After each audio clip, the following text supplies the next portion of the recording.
When I was a kid, I used to think that pork chops and karate chops were the same thing. I thought they were both pork chops.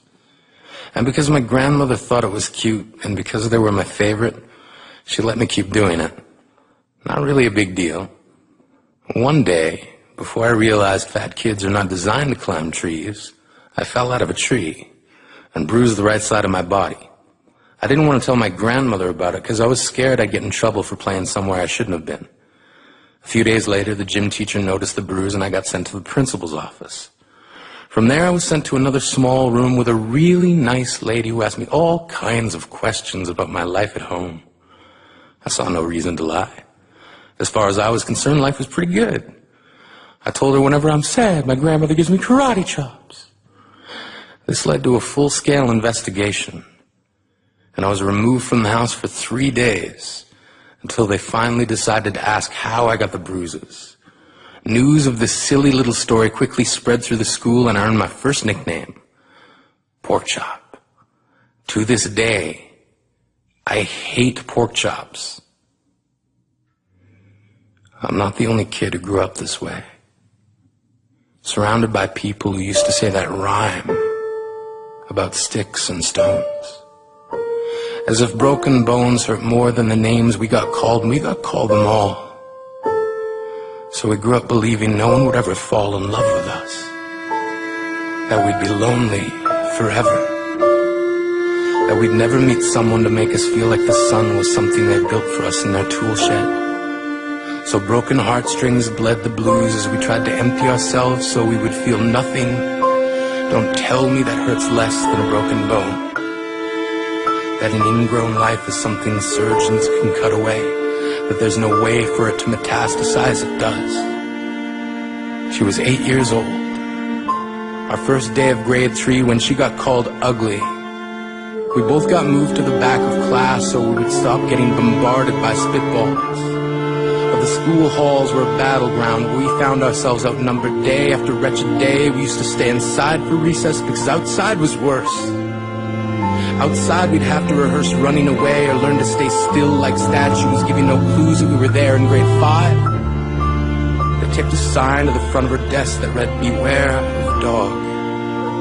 To this day, despite a loving husband, she doesn't think she's beautiful because of a birthmark that takes up a little less than half her face. Kids used to say she looks like a wrong answer that someone tried to erase but couldn't quite get the job done.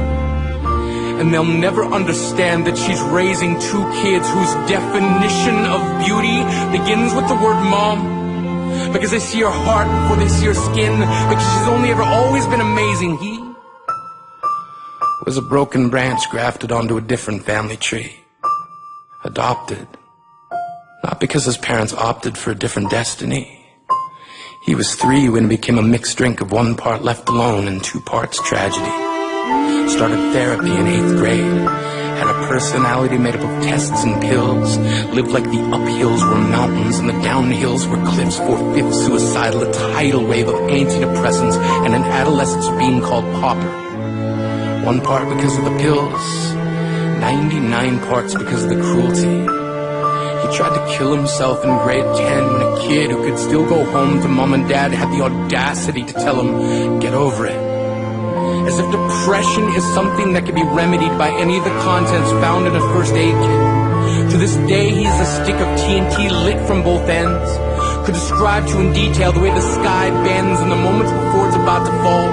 And despite an army of friends who all call him an inspiration, he remains a conversation piece between people who can't understand. Sometimes being drug-free has less to do with addiction and more to do with sanity. We weren't the only kids who grew up this way.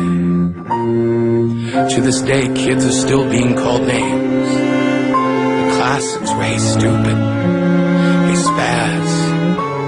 Seems like every school has an arsenal of names getting updated every year. And if a kid breaks in a school and no one around chooses to hear it, do they make a sound? Or they're just background noise from a soundtrack stuck on repeat when people say things like kids can be cruel. Every school was a big top circus tent, And the pecking order went from acrobats to lion tamers, from clowns to carnies. All of these miles ahead of who we were freaks.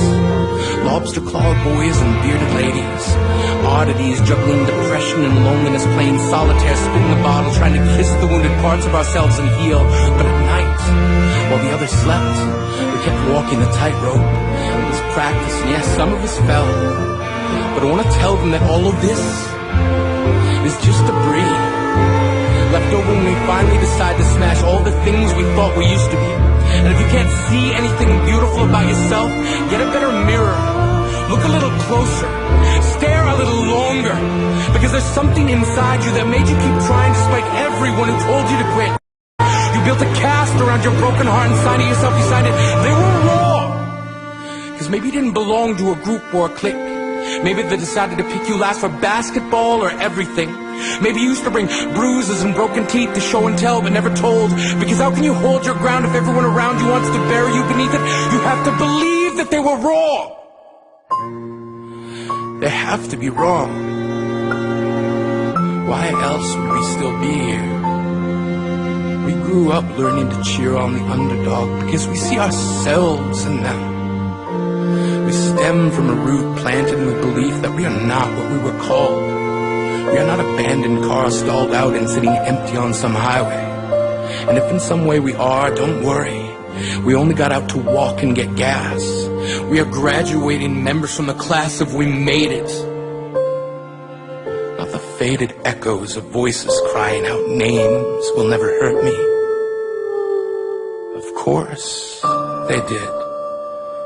But our lives will only ever always continue to be a balancing act that has less to do with pain and more to do with beauty.